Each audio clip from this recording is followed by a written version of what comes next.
Praise to the Lord. I don't want to come across as too religious in these videos, so I'm just going to replace that phrasing with high thumos energy. If any of you guys watch Elisha long, you know exactly what that means. I'm not going to explain it. But anyway. What's your mountain? Tell me. Do you even have a mountain? Your peak. The valley that you've chosen to climb. Do you have one? Put it in the comments. Tell me. And if you do have one, tell me what it is, because I would like to know. You see, every man needs to have a mountain or a peak or a valley to climb. Every man needs something, an obstacle or a journey to overcome. I should rephrase that a bit. You don't need an obstacle to overcome, or no, you don't need a journey to overcome, you need a journey to get on. Every man needs this, and I think the sooner you realize this, Jordan Peterson talks about choosing your sacrifice, choosing your struggle, because, oh damn, is life going to give you one anyway? Life's going to give you a struggle, mate. Doesn't matter, but you have the honor. Nature has given you the honor. As men, as human beings, nature has given us the grandest honor that it hasn't given to all of its other inhabitants, all of its other creatures, right? Like the struggle of the lion is the protection of his territory and fighting in the wild to survive, right? So he lives quite an animalistic lifestyle, of course he does. And he doesn't chill very often. He's always on the defense. He's always trying to protect his territory.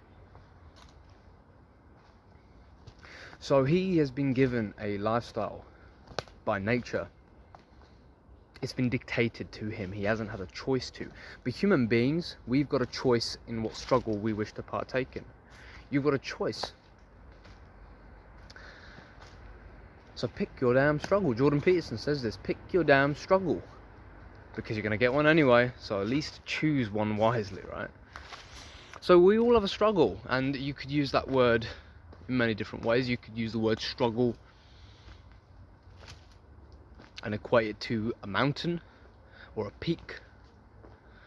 A road, perhaps. A rocky road. Whatever it is. You're going to get one. But what is yours? What's your mountain? What have you chosen to get on? What's your voluntary sacrifice, your voluntary struggle? I think the Bible or Jesus' teaching alludes to this concept because Jesus carried the cross. And what he was saying is life is a cross, life is a struggle, life is something that is a burden. And you have to carry it. Jesus chose his. His sacrifice, his struggle was spreading the word of God. Okay, I believe Jesus was an enlightened being. He was someone who got the truth of the universe. And he went out and he said, you're all it. You're all God. We're all children of God. And God is not this metaphysical concept in the sky. Yes, Jesus was a Jew, so he did have the understanding of hell and heaven and all of that stuff, and God the Father, but he went a bit deeper and he did say that God is love. Love each other. Love each other. Love your neighbor as you would love yourself. Do that upon others that you would wish done upon you. I think that's the quote. I'm not sure.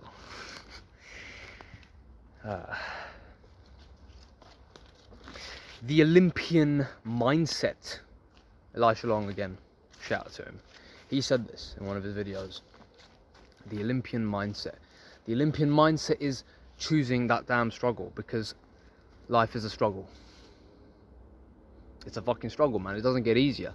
And like I said before, is this channel, as well as my philosophy, is not about making life easy for you. It doesn't get easy. It gets more difficult, actually. The more high you get, the more difficult it gets. But we're not about making it easier. We're about making men who can withstand the challenges. We're about making men who are able to face adversity and challenges with a dominant look in their eyes. Yeah? You know that fierce look? You gotta have it in your eyes, man. You gotta be like this. Maybe not that bad, you'd be a psycho, innit? But you gotta have to look at your challenges and the things that face you with that fucking look, man. Because things are gonna mess with you, man. People are gonna mess with you. It doesn't get easier, so you have to be a man who can take it. You gotta be a man with balls. You gotta be a man with integrity, a man with fucking honor, strength. That's why I like bodybuilding, because bodybuilding is all about that. It's like, you want to look good, you want to look aesthetic, you want to look attractive, right?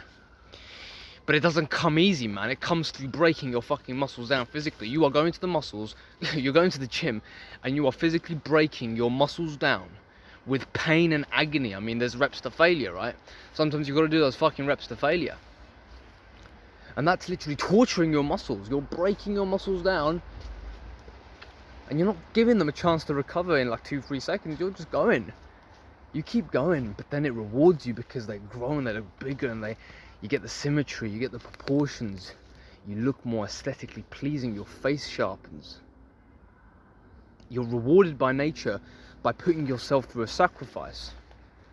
You're rewarded by the universe through choosing that struggle.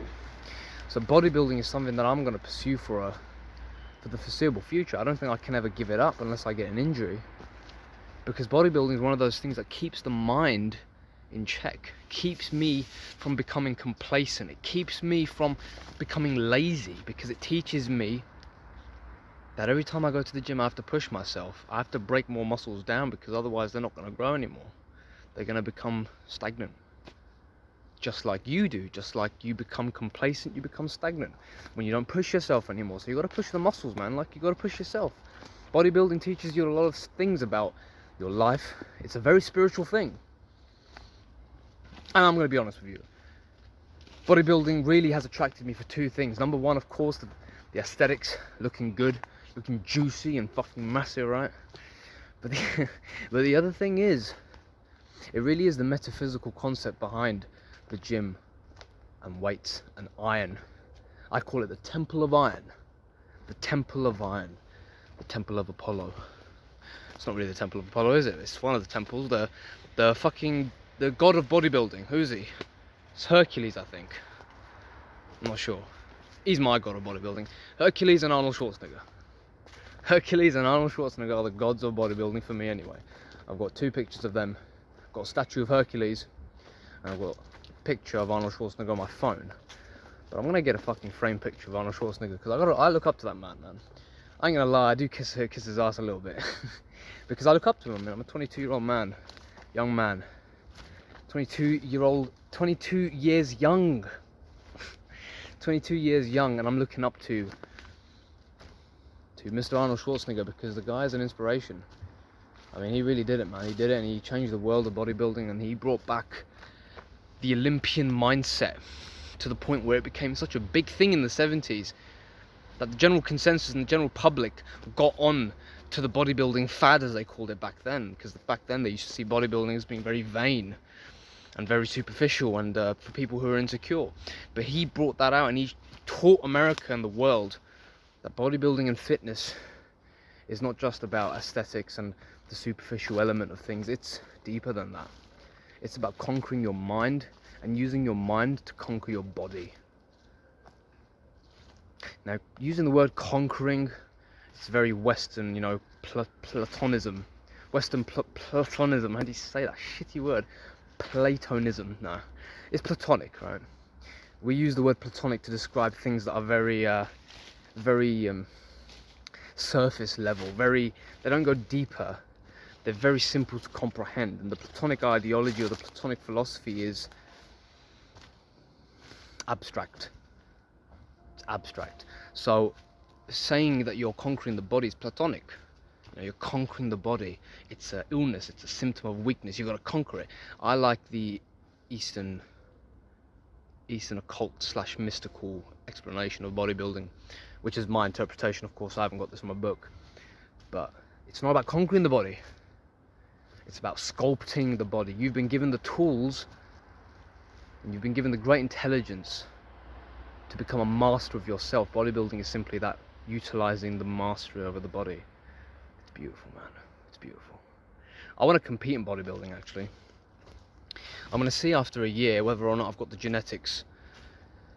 But honestly, I'm still going to compete in some way. If it's amateur, it's amateur. If it's regional, if it's regional, I just want to get in. I want to compete and say that I've done it, because I really think I found my niche when it comes to sports, because I really enjoy it, man. Like, I'm addicted to the gym right now. The gym is my fucking drug, dude. I don't feel fulfilled if I don't go to the gym anymore. Like, today's my off day. I come to nature. I come here and make a video for you guys, of course. I get a bit of peace today, but it's like, damn, I missed the gym. This happens, innit? But the Olympian mindset and how to cultivate it. You've got to cultivate that Olympian mindset, man. If you want to be strong in this world, you know, the Olympian mindset. I'm getting this from Elisha Long's video. Massive inspiration, but I've got no shame in admitting that.